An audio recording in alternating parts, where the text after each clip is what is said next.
Hi. Black holes. We've all heard of them, and I don't just mean that mysterious place where all your loose change seems to disappear to, otherwise known as your children. I'm talking about that region of space with a gravitational field so intense that no matter, radiation or even light can escape it.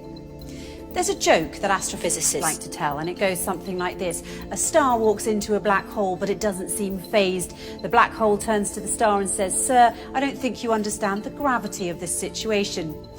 But as with most jokes, it carries a ring of truth to it. Until 2011, astrophysicists were not able to confidently report this phenomenon of stars falling into black holes, but now they can.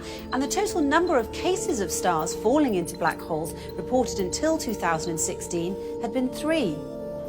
Interestingly enough, although it's not an astrology book, there's an entire chapter in the Quran called The Star, and the first verse of that chapter is, "By the star when it falls." In this chapter, the Quran describes characteristics of a place so similar to what we now know as fitting the description of the black hole that it will send a shiver down your spine. In the Islamic faith, it is believed that God granted Prophet Muhammad a special trip to the heavens. This trip was miraculous, of course, as there was no technological way the Prophet could have taken such a journey at the time, seeing as how planes hadn't even been invented, let alone rocket ships. Nonetheless, if you study this miraculous night journey closely, you'll find that there are many clues to prove that this incredible journey did indeed occur.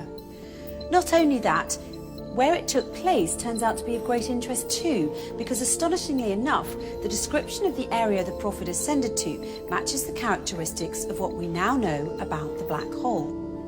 So let's look at what we now know about the black hole through the recent discoveries of science and compare it to the mysterious area the Quran describes in its pages as part of this miraculous night journey the Prophet took.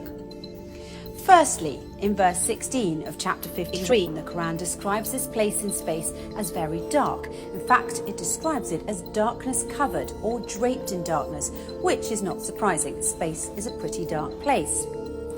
Even so, some areas are darker than others, but nothing is darker than a black hole, because black holes have such immense forces of gravity, nothing, not even light, can escape from them.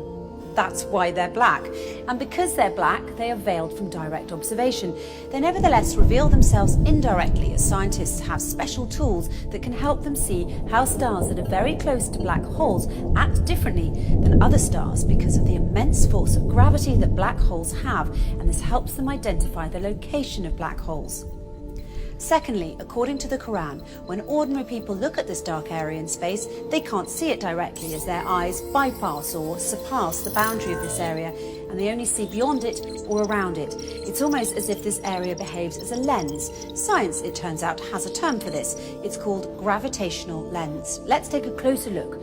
Normally we think of light travelling in straight beams, but near a black hole, the powerful force of gravity bends and warps rays of light around it, creating a visual imprint on the surrounding material. Astrophysicists have proved that a black hole bends light to act like a cosmic magnifying glass, giving astronomers a view of an even more distant galaxy behind it. And this, my friends, is what we call a gravitational lens. However, the Quran brings our attention to an interesting fact regarding this matter in verse 17 of chapter 53, when it says, "The eyesight of the Prophet Muhammad did not swerve, nor did it pass beyond the boundary. He certainly saw it as one of the greatest signs of his Lord." Could this verse be alluding to the fact that the Prophet Muhammad actually visited the black hole and looked at it directly? Thirdly, the Quran describes this area's shape, wide at the top with sloping sides and a narrow tube at the bottom, almost funnel-shaped. In verse 14 of chapter 53, when it says, "By the finite jujube tree," it is likened to the shape of a jujube tree, which fits the same description as the one I just mentioned. A black hole makes such a deep dent in space-time, and that's why it appears to look like a funnel. Despite the black hole's effects on the movement of matter and its tremendous suction power, the black hole's space-time dent remains hidden behind its event horizon, and it's always surrounded by an area which does not allow light to escape and therefore cannot be directly observed. And fourthly, once again, in verse 14, chapter 53, by the finite jujube tree, the Quran reveals that this area is finite. So how does this claim stack up with the science? Until recently, it was assumed that black holes had such an infinite strength of gravitational field that occurs deep within them, ensuring that nothing, not even light, can ever escape them, and a trip into a black hole is a one-way journey. Once you cross the event horizon, the point at which light can't escape, there's no turning back. But researchers such as Georges Poulin, Rodolfo Gambini and Gerard Hooft have recently been able to prove otherwise and show that energy can escape black holes and that black holes are finite.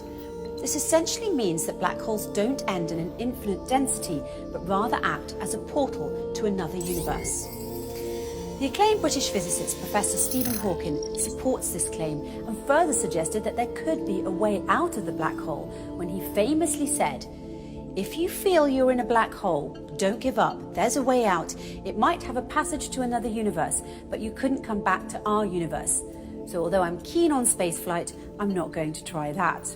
In conclusion, the Quran swears by the star when it falls that the Prophet Muhammad travelled through space and reached an area which, according to the Quran, is one of God's greatest signs, an area that is much darker than its surroundings. This darkness hides its funnel jujube tree shape underneath, and no one can see this area directly, as his or her eyesight will swerve and pass beyond its boundary. Finally, we're told that this area is finite and a portal to another universe. So it would seem that the Quran and astrophysicists agree, as the way in which the Quran describes this mysterious area matches what we now call the black hole. However, the Quran takes it one step further by asserting that it is, in fact, a portal to heaven, a claim which science has yet to prove. But if past experience is any indication, it's only a matter of time before science catches up to the scientific miracles already contained in the pages of the Quran.